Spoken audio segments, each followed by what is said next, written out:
शांति। आज है 14 नवंबर 2023 की प्रातः मुरली। ओम शांति। मीठे बच्चे, मनुष्य को देवता बनाने की सर्विस में विघ्न ज़रूर पड़ेंगे। तुम्हें तकलीफ़ सहन करके भी इस सर्विस पर तत्पर रहना है, रहम दिल बनना है। प्रश्न: जिसे अंतिम जन्म की स्मृति रहती है उसकी निशानी क्या होगी? उनकी बुद्धि में रहेगा, अब इस दुनिया में दूसरा जन्म हमें नहीं लेना और ना दूसरों को जन्म देना है। ये पाप आत्माओं की दुनिया है, इसकी वृद्धि अब नहीं चाहिए, इसे विनाश होना है। हम इन पुराने वस्त्रों को उतार कर अपने घर जाएंगे। अब नाटक पूरा हुआ। गीत है नई उम्र की कलियां। ओम शांति। बाबा बैठ बच्चों को समझाते हैं कि अब तुम्हें हर एक की ज्योति जगानी है। यानी बाबा क्या कहते हैं, सबको मुक्ति का रास्ता बतलाओ, क्योंकि आप बच्चे आते ही हो इस दुनिया में दुख से लिबरेट करने, सर्विस करने, क्योंकि ये कोई सुख का स्थान नहीं रहा। ये जानते हैं कि भाई अब ये कलयुग है। अब बाबा तो रहम दिल है और मनुष्य तो ये भी नहीं जानते कि ये ड्रामा है या सुख दुख क्या है। बस ईश्वर के लिए कह दिया कि सुख दुख भी वही देते हैं। बाबा कहते हैं मैं किसी को ना दुख देता हूँ ना परेशानी देता हूँ, मैं तो केवल तुम बच्चों को सुख देता हूँ। अब पतितों को पावन बनाने भी तो मैं आया हूँ ना, ताकि स्वीट होम ले जाऊँ। और वहाँ सब पावन है, वहाँ कोई पतित आत्मा रह नहीं सकती। इसलिए बाबा कहते हैं कि जब कोई कहता है ना कि फलाना निर्वाण गया, परंतु समझते वो भी नहीं, क्योंकि वहाँ जाना कैसे जाएंगे? क्योंकि जब तक पावन बने नहीं तो हम पावन दुनिया में कैसे जा सकते हैं? इसीलिए तो हम पतित पावन बाप को याद करते हैं। अच्छा, पावन दुनिया केवल दो हैं, एक तो है मुक्ति धाम, दूसरा है जीवन मुक्ति धाम, यानी शिवपुरी और विष्णुपुरी। और अभी हम हैं रावणपुरी में। तो हमारी बुद्धि अपने आप ही परमपिता राम की तरफ चली जाती है। और मनुष्यों को तो परमात्मा मानेंगे नहीं, और मनुष्य भी परमात्मा को नहीं मानते, तो तुमको तरस पड़ता है। तो बच्चों को कहते हैं तुम्हें तकलीफ भी सहन करनी पड़े मनुष्यों को देवता बनाने में, इस यज्ञ में, तो भी तुम्हें दुखी नहीं होना। गीता के भगवान ने भी गाली खाई है, गालियाँ उनको भी मिलती हैं, तुमको भी मिलती हैं। एक बार एक कथा में है ना कि चौथ का चंद्रमा देखा, ये दुनिया में क्या क्या बातें बना दी, जानवरों को मारते हैं, क्या क्या करते हैं। अब बाबा आकर सब बातों से हमारा बुद्धि योग छुड़वाते हैं। कहते हैं कि सिर्फ मुझे याद करो तो तुम्हारे विक्रम विनाश हो जाएंगे। और बाबा कहते हैं अब ले जाने वाला भी तो मैं ही हूँ। गाते भी तो हैं कि पैगंबर रूह, यानी जिस भी धर्म के लिए हैं, जिस भी शरीर में है, वो स्थापन क्या करके गए। बाबा कहते हैं मुक्ति में और लोग जाने के लिए तो कितना सब कुछ करते हैं, जप तप तीरथ, लेकिन जब मैं आता हूँ तभी तुम्हारी सदगति हो सकती है। क्योंकि बाबा हम सबका माली है, भगवान है। मम्मा बाबा सब उनके बच्चे हैं, हम भी उनके बच्चे हैं। तो जो कोई उनका बच्चा बनता है तो फिर माया के तूफान लगते ही हैं। तो बच्चे पूछते हैं कि बाबा अब इसके लिए क्या करें? तो बाबा ने हमेशा कहा है तूफान तो आएंगे ही। ये मत समझना कि मैं अब बाबा का बच्चा बन जाऊंगा तो मेरी ज़िंदगी में से दुख ही गायब हो जाएगा, क्योंकि ये दुखालय है।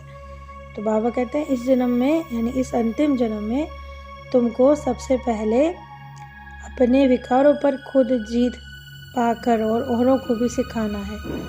तो बाबा कहते हैं मेहनत तो तुम्हें करनी पड़ेगी, क्योंकि तुम दुनिया को भ्रष्टाचारी से श्रेष्ठाचारी बनाने की कोशिश करते हो। तो ये सब तो विघ्न तो इसमें पड़ते ही हैं, इतना आसान नहीं है ये सब। और फिर भले ही कह देते हैं आत्मा सो परमात्मा, ये ज्ञान भी किसी को नहीं है।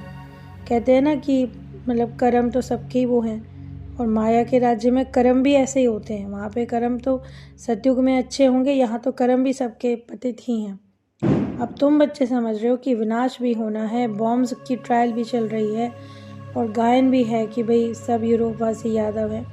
अब भले ही हम सब धर्म वालों को यूरोपवासी कहेंगे, लेकिन बाबा ने कहा है भारत है एक तरफ। और बाबा क्या कहते हैं, सब चीज़ों को भूलकर सिर्फ बाप कहते हैं मुझे याद करो। श्री कृष्ण को याद करते हो, राम को यदि कहते हो, तो बाबा कहते हैं तुम मुझ परम पिता को याद करो। यानी तुम्हें देही अभिमानी भी बनना है और फिर बाबा को याद करना है। इसी तरह से अपने आप को ये ध्यान दिलाते रहो कि बाबा से योग लगाने से हमें क्या क्या मिलता है।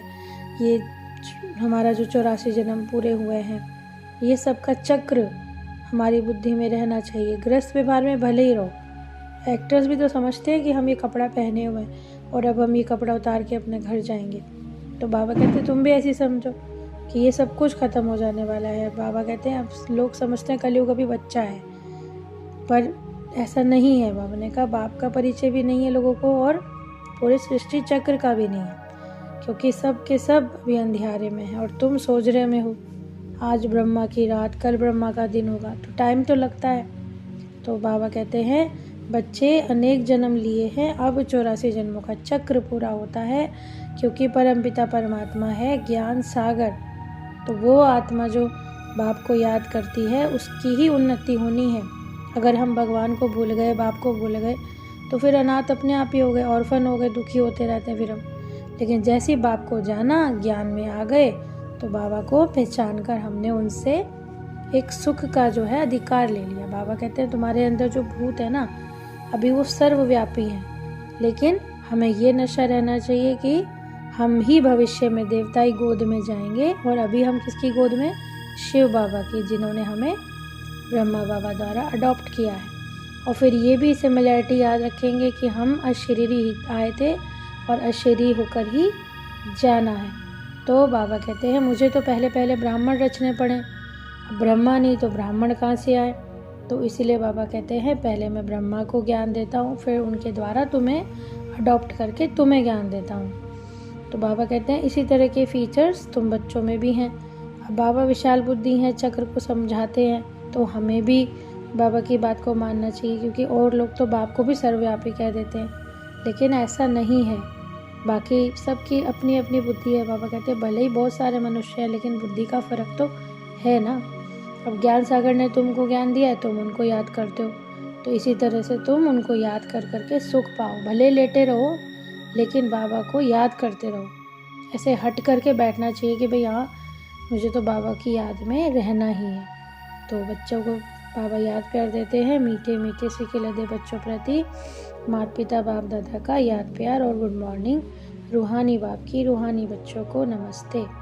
हम रूहानी बच्चों की रूहानी बाप दादा को याद प्यार नमस्ते और शुक्रिया बाबा।